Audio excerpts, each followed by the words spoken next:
Dan satu perkara yang manusia lupa adalah perjalanan mereka ke akhirat. Sepanjang kehidupan kita, kita melakukan circle yang sama, putaran hidup yang sama.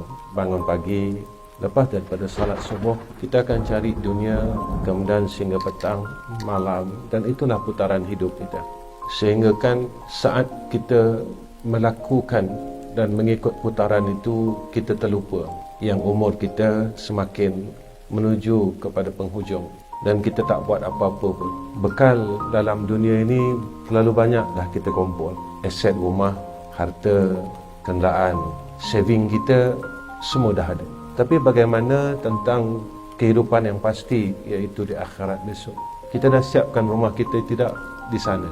Kita telah ada saving kita atau tidak di sana? Cukup atau tidak? Apa yang kita buat memastikan kita ini lepas tak meniti titian sirat, lepas tak dari neraka Allah, ataupun aku serah ajalah. Tuan-tuan, kita tidak adil dengan kehidupan akhirat. Kenapa dengan dunia ini kita tak cakap macam tu, aku serah ajalah? Kenapa dengan akhirat kita begitu? Padahal doa kita kepada Allah tidak begitu. Rabbana atina fid dunya hasanah wa fil akhirati hasanah wa qina azabannar. Kita minta dunia baik, akhirat baik, supaya apa? Supaya kita boleh lepas dari api neraka Allah. Tuan-tuan, kalau dunia baik, akhirat kita tidak baik, kita tak pasti lepas daripada neraka Allah. Kita boleh bangun pagi, siapkan 5 pagi. Kalau orang yang berniaga, mereka boleh siapkan bahan-bahan perniagaan 5 pagi. Kenapa mereka tidak siapkan bahan-bahan mereka berniaga dengan Allah? Allah sebut dalam Quran, tijaratan lan tabura, perniagaan yang tidak akan sia-sia kalau kau berniaga dengan aku. Urusan dunia kena teruskan.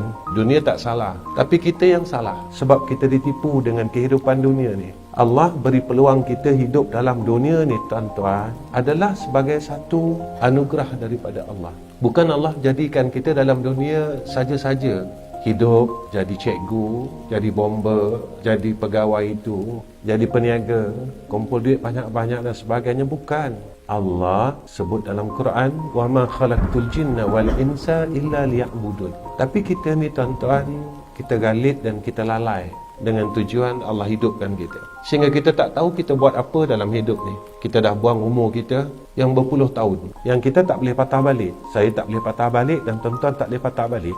Biar ada rasa sedikit takut dalam hati, kalau aku mati aku tak boleh bawa apa-apa. Biar ada sikit rasa takut, tuan-tuan. Kalau perasaan ini hilang di dalam hati kita, nescaya kita adalah orang yang gagal di akhirat. Harta yang ada dalam dunia ni semua kita akan tinggalkan, dan pasti kita telah melihat kejadian itu.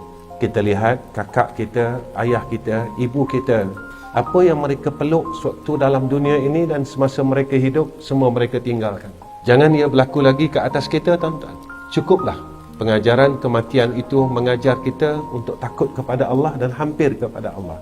Jangan kita jadi orang rugi, dirugikan dengan kehidupan ini tanpa ada makna akhirat. Begini, tuan-tuan, kita redha, kita tak redha, semua orang akan balik. Kita percaya, kita tak percaya, semua orang akan balik. Kita mahu dan kita tidak mahu, saya dan tuan-tuan akan masuk liang lahat, dan itu pasti. Kita tak mahu masuk dalam liang lahat dalam keadaan cilaka. Kita tak mahu masuk dalam keadaan yang kosong. Tuan-tuan, pelancong datang ke Cameron ini, mereka akan duduk dalam kepala, saya nak beli strawberry, saya nak itu dan saya nak ini. Tuan-tuan, tak ada ke dalam kepala tuan-tuan, tuan-tuan nak pergi ke syurga Allah, dan tuan-tuan nak menikmati apa yang ada dalam syurga Allah. Bila masa kita ada hati nak masuk syurga, macam kita ada hati kalau pelancong datang ke Cameron, mereka akan azam booking hotel dan sebagainya untuk datang ke sini bercuti, berehat, nak lepaskan semua urusan dunia, kerja, berniaga dan sebagainya. Tuan-tuan, saya tanya diri saya dan tuan-tuan bertanya diri tuan-tuan, bilakah dalam hidup kita, kita pernah bercita-cita sedemikian untuk ke syurga Allah? Jika tidak ada cita-cita itu dan azam itu, kita adalah orang yang dalam kecelakaan dan kebinasaan.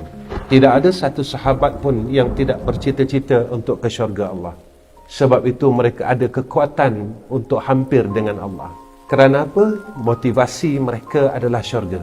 Dan saya bertanya dengan diri saya dan tuan-tuan bertanya, bila waktu terakhirnya kita bercita-cita untuk masuk syurga Allah dan teringin dan terlalu teruja, excited untuk masuk syurga Allah.